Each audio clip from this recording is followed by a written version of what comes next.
আমাদের ওই সীমান্তে ওই তারকাটায় তাদের লাশ ঝুলে থাকে, তবে আমাদের আজকের যে মার্চ ফর ফেলানি, সেই মার্চ ফর ফেলানি ওই তারকাটাকে উদ্দেশ্য করে মার্চ করবে। সীমান্তে ঝুলে থাকা আমাদের বোন ফেলানির লাশ, এটা হচ্ছে একটা প্রতীকী চিত্র। যেমন ভাবে ভারতের কাছে বিগত 53 বছর ধরে আমাদের সার্বভৌমত্ব ঝুলেছিল, আমরা আমাদের জায়গা থেকে একটি জিনিস মনে করি যে যদি কোনো রাষ্ট্রের সাথে কোনো রাষ্ট্রের সমতার, ন্যায্যতার এবং আত্মসম্মানের সম্পর্ক থাকে, তবে এক রাষ্ট্র কখনো আরেক রাষ্ট্রের একজন নাগরিককে এভাবে সীমান্তে ঝুলিয়ে হত্যা করতে পারে না।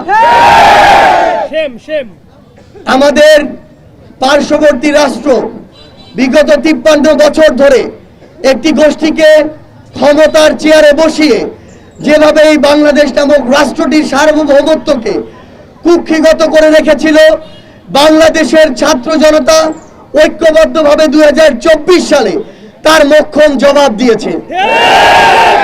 বাংলাদেশের পক্ষ থেকে আমরা শুধুমাত্র আমাদের প্রতিবেশী রাষ্ট্র নয়, পৃথিবীর প্রত্যেকটি রাষ্ট্রকে একটি কথাই বলতে চাই, আজকের পর থেকে আমার বাংলাদেশের কোন নাগরিকের দিকে যদি কেউ এমন শকুনের দৃষ্টিতে তাকানোর চেষ্টা করে, তবে সেই দৃষ্টি উপড়ে ফেলার জন্য বাংলাদেশের ছাত্র জনতা যথেষ্ট।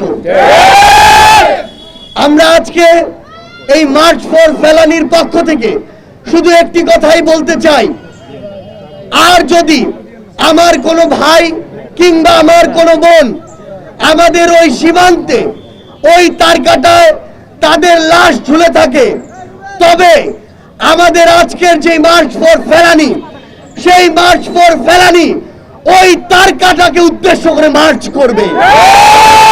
আর যদি আমাদের পরবর্তী ওই মার্চ তারকাটাকে উদ্দেশ্য করে হয়, তবে আমাদের এই লক্ষ্য তারকাটাকে ভেদ করে যতদূর দৃষ্টি যায় ততদূর যাবে।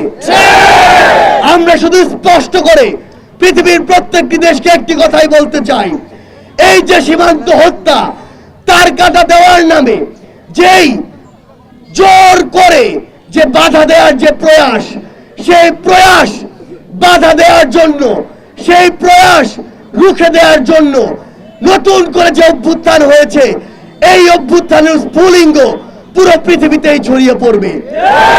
আমরা আজকে এই কুড়িগ্রামের মার্চ ফর ফেলানির শুরুতে একটি কথা আপনাদেরকে বলতে চাই, আমরা আর বাংলাদেশের সীমান্তে কোন লাশ দেখতে চাই না। আমাদের বাংলাদেশের যত নাগরিককে ওই সীমান্তে লাশ করা হয়েছে, তাদের বিচার আন্তর্জাতিক ট্রাইব্যুনালে করতে হবে। আমাদের বোন ফেলানির স্মৃতিকে বাঁচিয়ে রাখার জন্য নতুন যে আমাদের বিশ্ববিদ্যালয়, কুড়িগ্রাম কৃষি বিশ্ববিদ্যালয়, সেই বিশ্ববিদ্যালয়ের একটি আবাসিক হল আমাদের বোন বীর শহীদ ফেলানির নামে করতে হবে। আমাদের সীমান্তে যে মরণঘাতী অস্ত্রগুলো ব্যবহার করা হয়, চুক্তির মাধ্যমে সকল প্রকার মরণঘাতী অস্ত্র ব্যবহার নিষিদ্ধ করতে হবে। আমরা স্পষ্ট করে বলতে চাই, আগামীর বাংলাদেশের এই যে ছাত্র জনতা, যেই ছাত্র জনতা অভ্যুত্থান করে নতুন বাংলাদেশ দিয়েছে, সেই ছাত্র জনতা আর কোনদিন নতজানু পররাষ্ট্রনীতি মেনে নিবে না।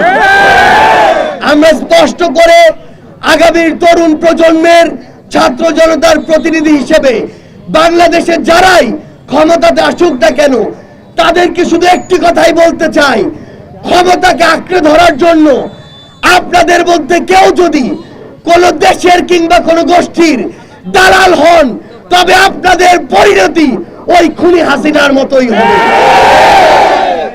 আজকে আমরা এই বাংলাদেশের উত্তরের যে প্রান্তিক জেলা কুড়িগ্রাম, এই কুড়িগ্রামের মানুষ বিভিন্ন সময় বিভিন্ন ভাবে অবহেলিত হয়ে এসেছে। আবার এই কুড়িগ্রামের মানুষকে শুধুমাত্র একটি তিস্তা প্রকল্পের কারণে প্রতি বছর হাজার হাজার কোটি টাকার ক্ষতির সম্মুখীন হতে হয়েছে। গোপালগঞ্জের মতো একটি জেলায় প্রতি বছর যে বাজেট গিয়েছে, পুরো রংপুর বিভাগে সেই বাজেট আসেনি। আমরা আজ এই কুড়িগ্রামের উন্মুক্ত মঞ্চ থেকে পুরো বাংলাদেশের উদ্দেশ্যে শুধু একটি বার্তা দিতে চাই, জেলা হিসেবে যেই বৈষম্য এতদিন ধরে এই বাংলাদেশে হয়ে এসেছে, আগামীর বাংলাদেশে উত্তর হোক, দক্ষিণ হোক, পূর্ব হোক, পশ্চিম হোক, সেই বৈষম্য আর আমরা দেখতে চাই না। আমরা বিশ্বাস করি আগামীর বাংলাদেশে আমাদের এই বীর কুড়িগ্রামের বাসীরা ঐক্যবদ্ধভাবে উত্তরবঙ্গকে এগিয়ে যাওয়ার জন্য নেতৃত্ব দিবে, যেখানে আমাদের চোখের সামনে আমাদের চলার স্পিরিট হিসেবে আমাদের বোন ফেলানির সেই আমাদের বোন ফেলানির যে মৃতদেহ ঝুলেছিল সেটি আমাদের চোখের সামনে কোনো দুর্বলতা নয়, বরং শক্তি হয়ে থাকবে, যেই শক্তিকে সামনে রেখে আগামীর বাংলাদেশ গড়ায় কুড়িগ্রাম সবার আগে রাজপথের সামনের সারিতে অগ্রগামী ভূমিকা রাখবে। সেই প্রত্যাশা রেখে আজকে আমাদের লং মার্চ ফর ফেলানি আমরা শুরু করতে যাচ্ছি। ইনকিলাব জিন্দাবাদ।